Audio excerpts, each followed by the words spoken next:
Hey, what's up guys? It's 𝗪cie_𝗰𝗶𝗹, and today we're gonna talk about my previous video about credit cards and what you can do to not make those same mistakes and to do some of those things that would really help you in your Amazon store. Sometimes I have the tendency to be a little too modest about what I'm doing well in my Amazon store.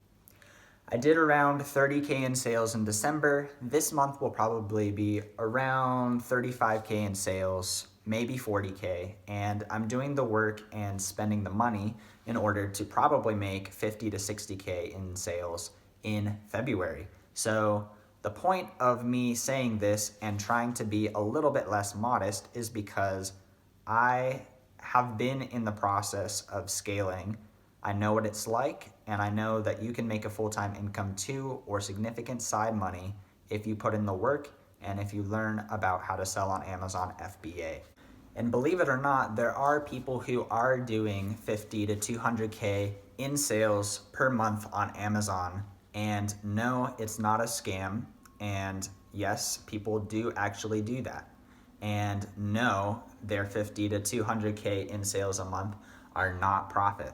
Usually these people are making between 15 to sometimes upwards of 25%, but usually not that high in total overall profit margin, what they are actually profiting after all their costs, their software, employee costs, prep center costs, VAs, etc.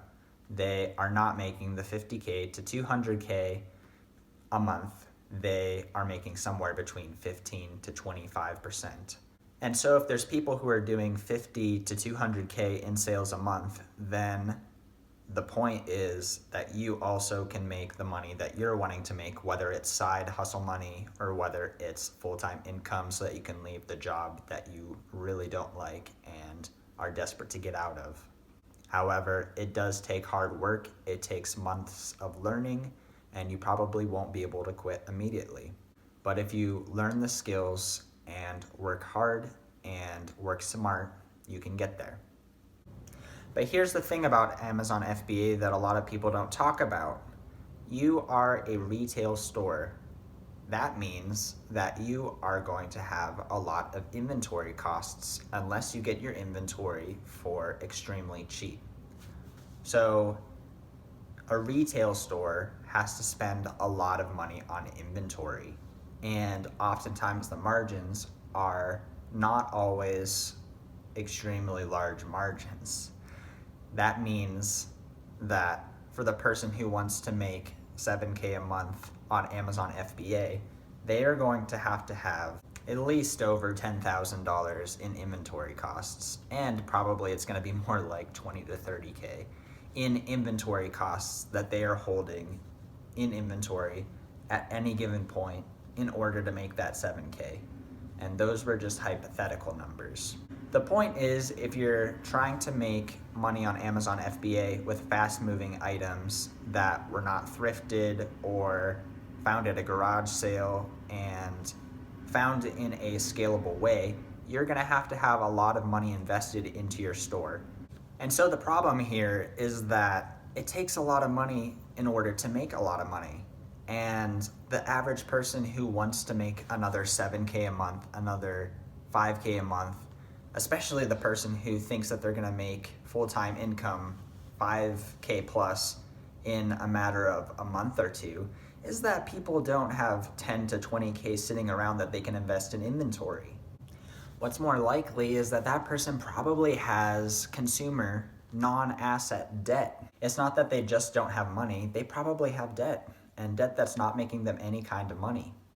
And so not only is the person who thinks that they're gonna make full-time income in 1 to 2 months not gonna be able to do it, they also have debt.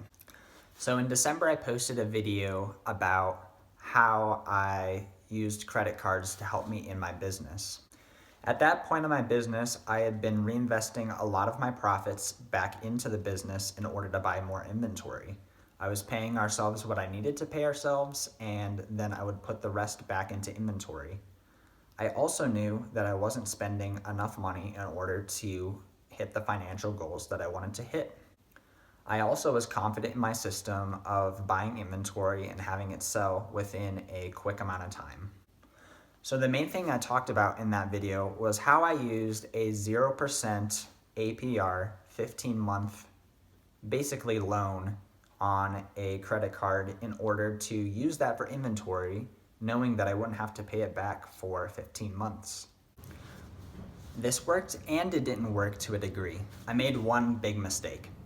Let's first talk about how it worked. The card had a $10,000 limit, and so I was able to put that $10,000 straight into profitable inventory that was going to make me money over time. Whether it was in 3 weeks, whether it's in 2 months, it was going to make me money over time if my systems were correct. And it was true that I didn't have to pay it back for 15 months, and I wouldn't get charged any interest. All I had to do every month was pay the minimum balance. So that ended up being usually around $150 to $200.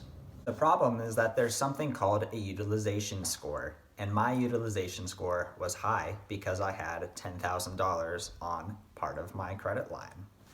So in case you don't know, a utilization score is basically the score of how much credit of your total overall credit you're using at the moment.